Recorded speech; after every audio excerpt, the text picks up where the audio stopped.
अस्सलाम वालेकुम, मेरा नाम डॉक्टर आसफा कामरान है। आज की इस वीडियो में हम सेकेंड ट्राइमेस्टर चेंजेस के बारे में बात करेंगे। इस दौरान एक हामला खातून को कौन कौन से टेस्ट करवाने चाहिए, क्या खुराक लेनी चाहिए, कितने चेकअप्स होने चाहिए और क्या केयर करनी चाहिए।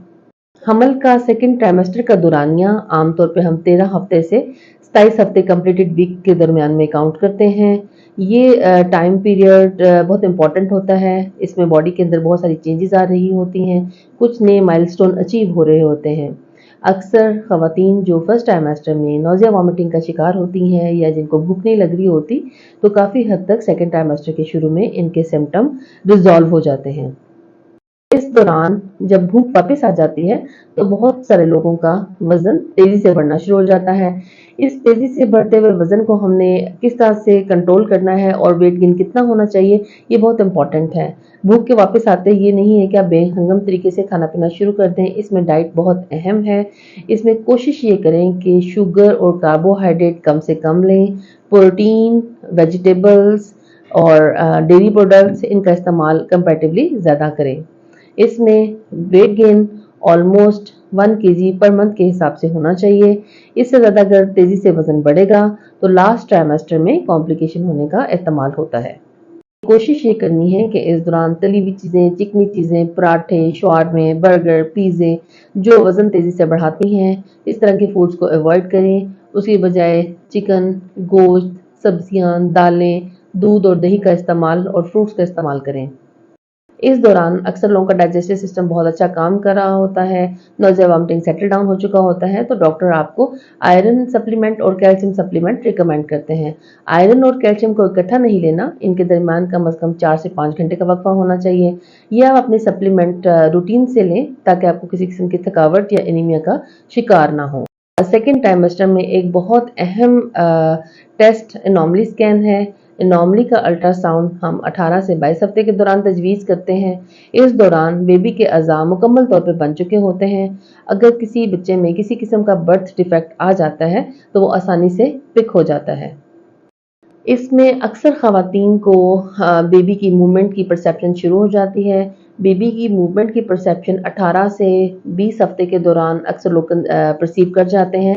उनको शुरू में बटरफ्लाई लाइक मूवमेंट होती है और बाद में फिर जैसे जैसे बेबी का साइज़ बड़ा होता है तो किक्स स्ट्रॉन्ग होती जाती हैं और अक्सर ख़वातीन का बेबी बम्प इस टाइम पे अपीयर हो जाता है। अब हम बात करेंगे कि सेकेंड ट्राइमेस्टर के दौरान कितने चेकअप होने चाहिए। एक नॉर्मल लो रिस्क प्रेगनेंसी के लिए डॉक्टर रिकमेंड करते हैं कि हर 4 हफ्ते बता के अपने डॉक्टर को आप चेक करवाएं। उस चेकअप के दौरान डॉक्टर आपसे आपके सिम्टम्स के बारे में पूछेगा, आपका बीपी चेक करेगा, वेट चेक होगा। इसके अलावा आपका तिबी मुआयना करेगा कि बेबी का साइज़ कितना बड़ा हो गया है, ग्रोथ पैरामीटर्स ठीक हैं, इसमें किसी किस्म का कोई प्रॉब्लम तो नहीं है और कुछ आपको वो टेस्ट रिकमेंड करेंगे। में कौन कौन से टेस्ट करवाने चाहिए। इन नॉर्मली स्कैन के अलावा कुछ टेस्ट हैं जो हम रिकमेंड करते हैं आप सेकेंड ट्राइमेस्टर में ज़रूर कराएं। अक्सर फर्स्ट ट्राइमेस्टर में तमाम स्क्रीनिंग टेस्ट हो चुके हुए होते हैं, उनको दोबारा रिपीट करने की ज़रूरत नहीं होती।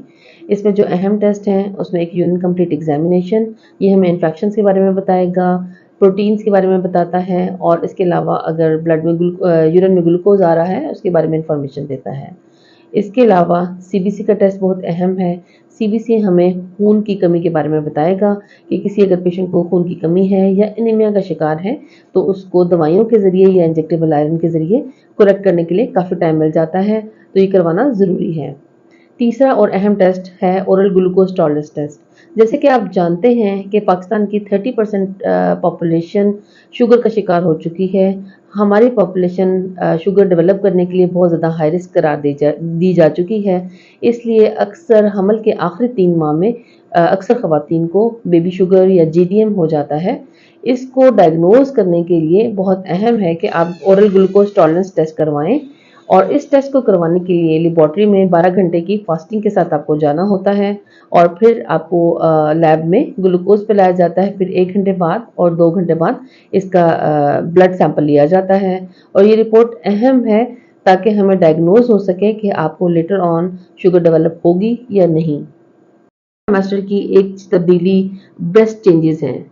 अक्सर औकात बहुत सारे लोग कंप्लेन करते हैं कि हमारे ब्रेस्ट पे टेंडरनेस है या दर्द है। इस दौरान अक्सर ब्रेस्ट का साइज़ थोड़ा बड़ा हो जाता है और ये थोड़ा टेंडरनेस की भी कंप्लेन होती है कि वो सेंसिटिव हो गई हैं। और कुछ लोग इसमें पिगमेंटेशन की कंप्लेन करते हैं कि डार्कर हो गया है, स्किन का कलर चेंज हो रहा है। और कुछ लोग इसमें से पानी की तरह के मवाद की भी कंप्लेन करते हैं। ये सब चेंजेस नॉर्मल हैं। इसमें हम एडवाइस करते हैं कि आप जो प्रेगनेंसी ब्रा है वो उसका इस्तेमाल करें ताकि आप इन सिम्टम्स में कमी आ सके और आप कंफर्टेबल रहें। ट्राइमेस्टर प्रेगनेंसी का सबसे ज़्यादा इंजॉयबल टाइम पीरियड होता है। इसमें फर्स्ट ट्राइमेस्टर वाले सिम्टम खत्म हो चुके होते हैं। अभी थर्ड ट्राइमेस्टर के प्रेशर सिम्टम उस तरह से शुरू नहीं हुए होते। कंपैरेटिवली ये दौरानिया अक्सर पेशेंट्स के लिए बहुत अच्छा और ईजी होता है। इसके अंदर आप अपनी डाइट का ख्याल रखें, अपनी रूटीन एक्टिविटीज़ को कैरी आउट करें, हल्की फुल्की वर्जिश को कंटिन्यू रखें ताकि आने वाले टाइम पीरियड में किसी किस्म की कोई कॉम्प्लिकेशंस ना हो। अगर आपको हमारी ये वीडियो अच्छी लगी है, इसे लाइक करें, शेयर करें और सब्सक्राइब करें। और अगर आपकी कोई क्वेरीज है या आप कुछ और चीज़ें पूछना चाहते हैं कि मैं नेक्स्ट वीडियो किस टॉपिक पे बनाऊं, तो आप मुझे कमेंट बॉक्स में लिख के भेज सकते हैं।